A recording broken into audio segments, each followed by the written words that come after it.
첫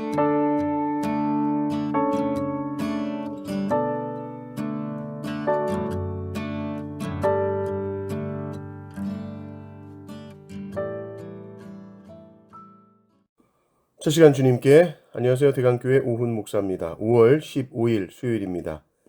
하나님 우리에게 준 말씀은 신명기 19장 14절에서 21절까지 말씀입니다. 내 하나님 여호와께서 내게 주어 차지하게 하시는 땅, 곧 내 소유가 된 기업의 땅에서 조상이 정한 내 이웃의 경계표를 옮기지 말지니라.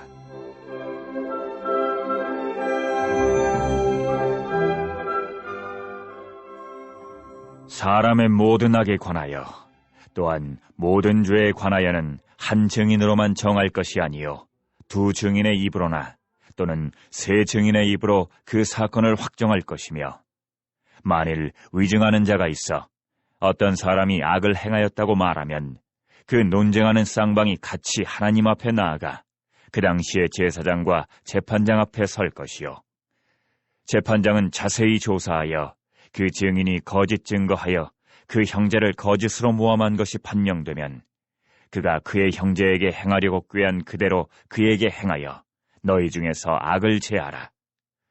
그리하면 그 남은 자들이 듣고 두려워하여 다시는 그런 악을 너희 중에서 행하지 아니하리라. 내 눈이 긍휼히 여기지 말라. 생명에는 생명으로, 눈에는 눈으로, 이에는 이로, 손에는 손으로, 발에는 발로이니라. 아멘.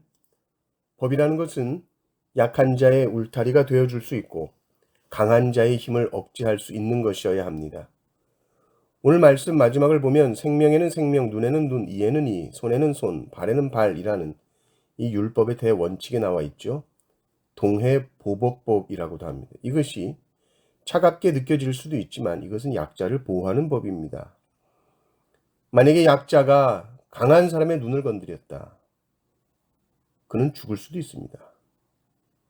약한 자가 강한 자의 이빨 하나 건드렸다. 죽을 수도 있습니다. 그래서 눈에는 눈, 이에는 이. 이것은 강자의 힘의 한계를 정해주는 법이죠. 14절도 보면 경계표라는 것이 나옵니다. 여기까지가 우리 지파, 우리 가문의 땅이다 라고 말뚝을 박아놓은 것이 경계표죠. 지계석이라고도 하죠. 근데 좀 더 많은 땅을 원하는 사람이 생기겠죠. 우리 지파, 우리의 기업의 땅으로는 내가 만족할 수가 없어. 그러면서 자신의 소유를 확장시키기 위해서 가난한 이웃의 경계표를 옮기고 싶어 합니다. 그런데 그것을 하지 말라는 것이죠. 모든 땅은 하나님의 것이요.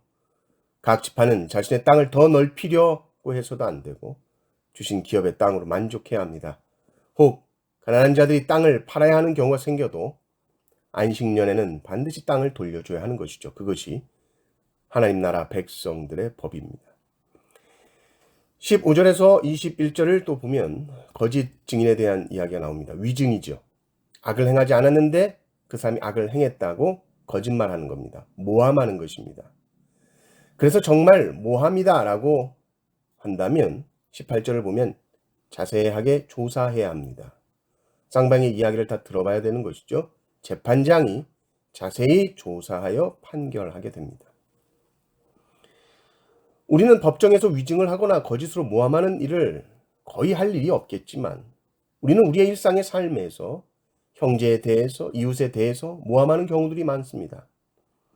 우리는 누군가의 이야기를 듣고 쉽게 내 생각을 덧붙여서 이야기합니다. 특별히 상대방에 대해서 좋지 않은 이야기들은 더 전달하고 싶은 욕구가 있죠. 그러나 자세히 조사해야 합니다. 절대로 쌍방의 이야기를 다 듣지 않은 상황 속에서 일방적으로 한편의 말만 듣고 판단하여 동조하며 말하면 그 말은 모함입니다. 입증되지 않은 말을 절대로 전하면 안 되죠. 이것은 하나님 보시기에 심히 악한 말이고, 또 19절을 보십시오. 어떤 벌을 받습니까? 그가 그의 형제에게 행하려고 꾀한 그대로 그에게 행하여 너희 중에서 악을 제하라. 내가 모함해서 누군가에게 입히려고 한 그 상해, 그것을 네가 그대로 받아야 된다. 그러니까 이게 내가 누군가를 향해서 험담을 해서 그 사람이 당하는 피해, 그 사람이 당하는 상처, 그것을 험담을 한 그 사람, 모함을 한 그 사람이 똑같이 당해야 된다는 것이죠. 그러니 우리는 항상 입을 조심해야 됩니다. 한마디 한마디를 조심해야 됩니다. 이게 거룩입니다. 우리의 입에 파수꾼을 세워야 합니다. 발 없는 말이 천리 간다 그러죠. 보이지 않는 말이 공동체 안에서 가장 활기치며 역사하고 공동체에 가장 큰 상처를 주는 것이 말입니다. 특별히 우리 교회 공동체 안에서 우리가 거룩하게 사는 가장 중요한 수단이 말인데, 특별히 지체를 향한 험담을 조심하십시오. 쉽게 판단하고 평가하고 정죄하는 말을 내뱉으면 안 됩니다. 우리가 상대방 앞에서는 당연히 하지 않죠. 그러나 험담은 상대방이 보이지 않는 곳에서 합니다. 그래서 뒷담화라고 하죠. 뒷담화를 하면 괜찮을까요? 우리는 상대방 앞에서 할 수 없는 말은 절대로 상대방 뒤에서도 하면 안 됩니다. 왜냐하면 우리는 하나님 앞에서 사는 사람들이기 때문입니다. 우리나라 속담에 낱말은 새가 듣고 반말은 쥐가 듣는다 그러죠. 우리는 이 속담이 아니라 하나님이 항상 우리의 말을 듣고 계시고 들은 대로 행하시기 때문입니다. 늘 우리의 입술이 성령으로 충만하여서 우리의 입술이 주님의 입술처럼 오직 진리의 말씀을 드러내는 말이 되시기를 주님의 이름으로 축원합니다. 아멘.